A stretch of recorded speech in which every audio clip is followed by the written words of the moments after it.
So in about 1 month from now, we will be getting the set Darkwing Blast in the TCG, and that will introduce a lot of broken cards, including the new Xatrila Fenrir monster. So Fenrir is a level 7 psychic monster that can be inherently summoned if you control no monsters, very similar to Photon Thrasher, and still really similar to Dino Wrestler Pankratops. The only difference is that Pankratops is a little closer to Cyber Dragons, therefore Pankratops is only really good going second, whereas Fenrir is both going first and second. So in other words, Fenrir is actually definitely good in the main deck, whereas Pankratops kind of isn't. It's more of a side deck card. And yeah, Fenrir has 2 other effects, so you can search any Xatrila monsters from your deck to your hand once per turn, which includes itself, which is a little broken. And on top of that, whenever you attack or if your opponent activates a monster effect, so on the resolution, you would be able to target 1 card your opponent controls or 1 face-up card, and then banish it face down. Banishing face down, that's such a nasty freaking mechanic, man. Like, you can banish Thunder Dragon monsters face down and they won't trigger their effects, and cards that are banished face down are basically impossible to recycle back, so you make your opponent lose a resource pretty much permanently once you banish a card face down. And you always want to run at least 2 copies of Fenrir because you want to be able to search 1 Fenrir off of your own Fenrir.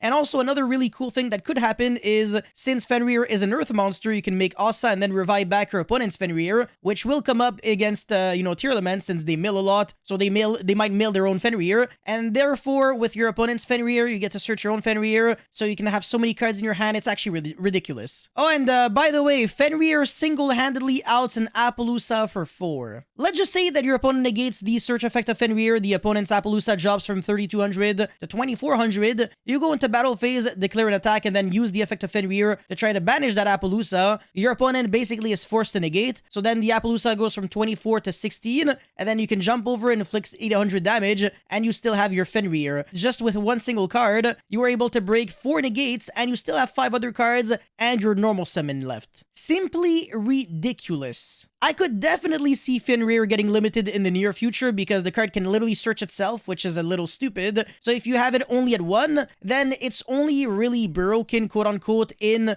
the actual Xatrila deck. But as a splashable card, it would obviously be way less good, even though it would still be a decent card, of course. I don't think it should get banned. That might be a little too much, because even Pankratops is a really good card and it never really got banned. Obviously, both cards are super abusable, but I think as long as Fenrir is a 3, it is by far the superior card. I can expect Fenrir to be main decked or side decked by pretty much every single deck out there, except for a few like Flunderies or whatever, because of just how powerful 1 single card can be, and it can really get you out of sticky situations. But yeah, what do you guys think about the card? Let me know your thoughts in the comment section below. As always, don't forget to like and subscribe. I'll see you guys very soon. Peace.